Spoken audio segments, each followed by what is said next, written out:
안녕하세요. 30분 상담으로 정확한 솔루션을 제공하는 박순대 변호사입니다. 오늘은 부모님 중 한 분이 돌아가셨을 때 상속 문제에 대해서 이야기해 보려고 합니다. 상속 문제에 대해서는 저희 정금에서 가장 많이 다루는 분야 중 하나입니다. 이번 시간에 가족 중 한 사람이 빚이 많은 경우에 대해서 자세히 설명드리겠습니다.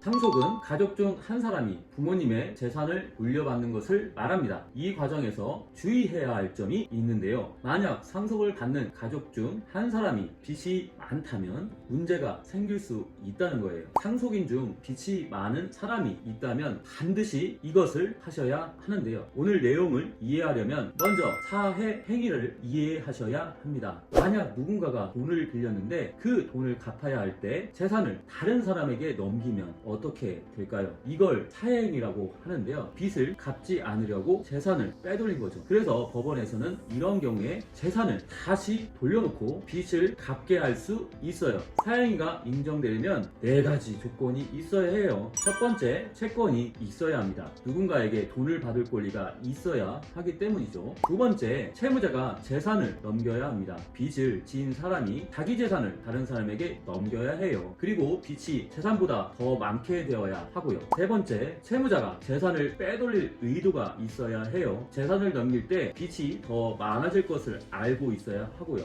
대법원은 재산을 넘길 때 빚이 더 많게 된다면 채무자가 재산을 빼돌릴 의도가 있다고 보고 있어요. 네 번째, 재산을 받은 사람이 이를 알고 있어야 해요. 재산을 받은 사람이 빚을 갚지 않으려고 재산을 넘긴 걸 알고 있어야 해요. 채무자의 사행위가 있으면 재산을 넘겨받은 사람이 이를 알고 있다고 봐야 한다고 판시하고 있어요. 그래서 재산을 넘겨받은 사람은 이를 알지 못하였다는 것을 증명해야 하고요. 오늘 사례는 사회 행위가 인정되는 4가지 조건 중에 두 번째, 네 번째 조건에 관련된 것입니다. 부동산을 상속인 중 한 명의 이름으로만 하는 경우에 보통은 상속재산분할협의서라는 것을 작성하고 그 협의서를 근거로 상속 등기를 합니다. 부동산은 현금처럼 나눠 가질 수 없기 때문에 상속재산분할협의를 진행하게 되죠. 그런데 상속재산분할협의서는 사회행위 4가지 조건 중 두 번째 조건인 채무자가 재산을 넘기는 행위로 본다는 거예요. 이와 달리 채무자가 법원에 상속포기 청구를 하는 경우에는 그렇지 않다는 것인데요. 부모 중 1인의 명의로 등기할 수 있는 방법에서는 2가지가 모두 동일한데 하나는 사회행위라고 보고 다른 하나는 사회행위가 아니라고 보고 있어요. 따라서 이와 같은 상황에서 만약 채무자가 상속 포기를 하고 나머지 상속인들이 상속재산분할 협의를 하게 된다면 사회행위가 아니라고 보게 됩니다. 정리하자면 상속인 중 1인의 명의로 등기할 때 상속인 중 1인에게 빚이 더 많은지 확인해야 하고요. 만약 상속인 중 1인이 빚이 재산보다 더 많다면 상속 포기를 한 다음 이 채무자를 제외한 나머지 상속인들만 상속재산분할 협의서를 작성해야 합니다.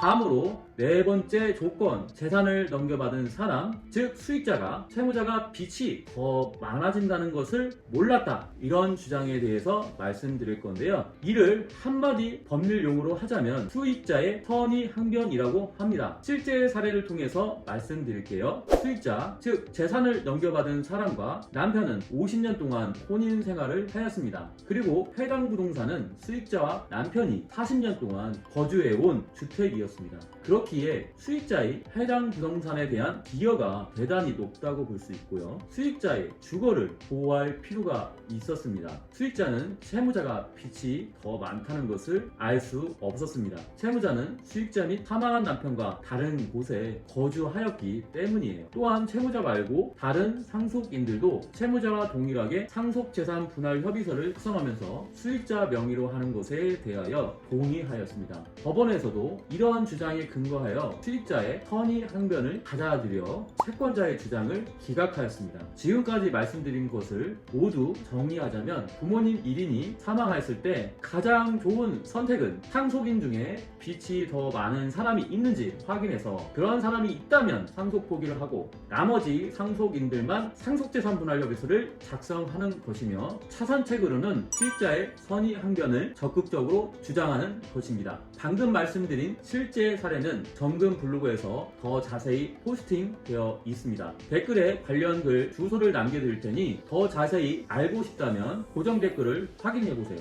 지금까지 30분 상담으로 친절하게 정확한 솔루션을 제공하는 법률주치 박순배 변호사였습니다. 구독과 좋아요, 알림 설정을 눌러주시면 더 많은 법률 정보를 받아보실 수 있습니다. 감사합니다.